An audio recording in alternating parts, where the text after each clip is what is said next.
Bismillahirrahmanirrahim. Assalamualaikum warahmatullahi wabarakatuh. Perkenalkan, nama saya Muhammad Taufik Abdillah. Saya mahasiswa dari UIN Sunan Gunung Jati Bandung, jurusan Manajemen Keuangan Syariah kelas 3C. Di video kali ini saya akan sedikit menjelaskan beberapa hal mengenai tugas pokok Bank Indonesia, kemudian apa yang dimaksud OJK, dan menjelaskan tentang tujuan, fungsi, dan tugas OJK. Kemudian yang ketiga, apa yang dimaksud pasar modal syariah, di mana perbedaan saham, sukuk, dan reksadana syariah, dan bagaimana mekanisme transaksinya di pasar modal syariah. Kemudian yang terakhir atau yang keempat, bolehkah asuransi syariah dibawa di tengah jalan? Sebutkan dan uraikan tugas pokok Bank Indonesia. Tugas pokok Bank Indonesia antara lain yaitu menetapkan dan melaksanakan kebijakan moneter. Guna menjaga sistem perekonomian di Indonesia tetap stabil, maka dibuatlah sebuah kebijakan moneter. Kebijakan moneter sendiri berfungsi untuk menjaga dan mengendalikan jumlah uang yang tersebar di masyarakat tetap stabil, sehingga harga barang-barang pokok juga tetap bisa dikendalikan. Kemudian mengatur dan menjaga kelancaran sistem pembayaran. Tugas BI selaku Bank Sentral Indonesia adalah menciptakan sebuah aturan, standar, prosedur, dan kesepakatan yang akan dipakai pada sistem pembayaran ini, sehingga antara satu bank dengan bank yang lain memiliki aturan sistem pembayaran yang sama. Dengan begitu, sistem pembayaran non-tunai dan tunai di Indonesia bisa berjalan dengan lancar. Kemudian, mengatur dan mengawasi perbankan di Indonesia. Tujuan dari pengawasan ini adalah untuk menciptakan kestabilan dalam sistem keuangan Indonesia, serta membatasi risiko dan juga biaya krisis sistemik yang mungkin akan muncul di kemudian hari. Dengan tugas yang dimiliki oleh BI ini, maka sistem keuangan di Indonesia bisa tetap stabil untuk jangka waktu yang lama. Apa yang dimaksud OJK, dan jelaskan pula tujuan, fungsi, dan tugas OJK itu. OJK adalah lembaga negara yang berfungsi menyelenggarakan sistem pengaturan dan pengawasan yang terintegrasi terhadap seluruh kegiatan di dalam sektor jasa keuangan. Kemudian apa fungsi OJK? Yaitu 1. Seluruh jasa keuangan terselenggara secara teratur, adil, transparan, dan akuntabel.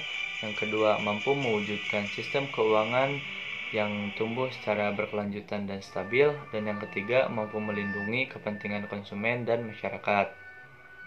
Kemudian untuk tujuan OJK yaitu menyelenggarakan sistem pengaturan dan pengawasan yang terintegrasi terhadap keseluruhan kegiatan di sektor jasa keuangan.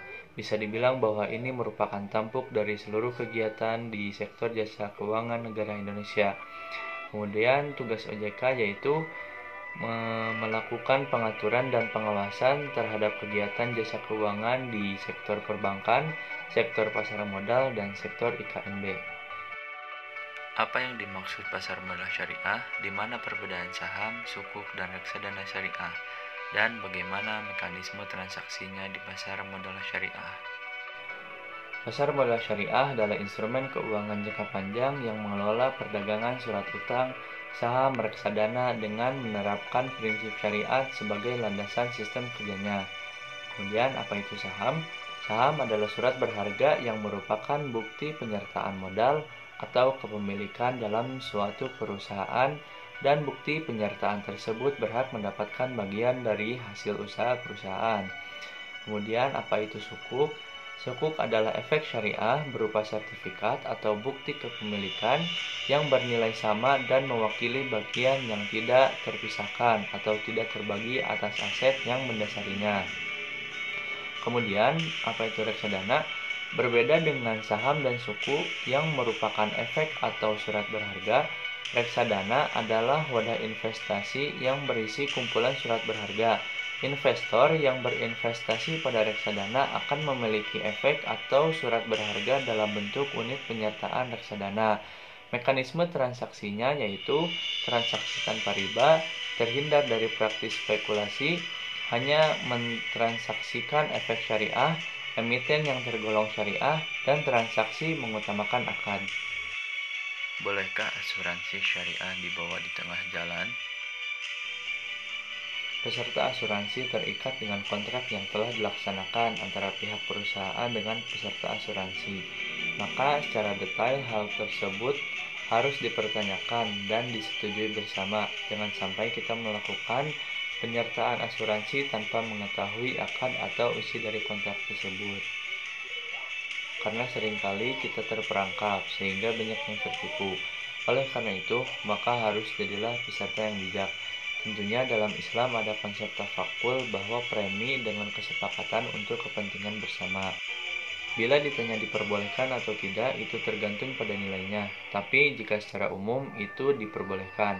Apabila premi yang dibayarkan sama seperti kita dalam menabung dengan akad mudharabah. Jika di perbankan ada namanya akad wadiah yadhamanah, yaitu menitip, menabung dengan kebebasan ataupun hak menginvestasikannya. Maka dari itu, jika premi di tengah jalan, dia berhak untuk mengajukan berhenti dan hak-haknya harus ditaati seperti ketentuan dalam kontrak. Apakah dia akan mendapatkan faedah dan manfaat dari premi yang dibayarkan? Itu tentunya sesuai dengan klausul yang dibayarkan.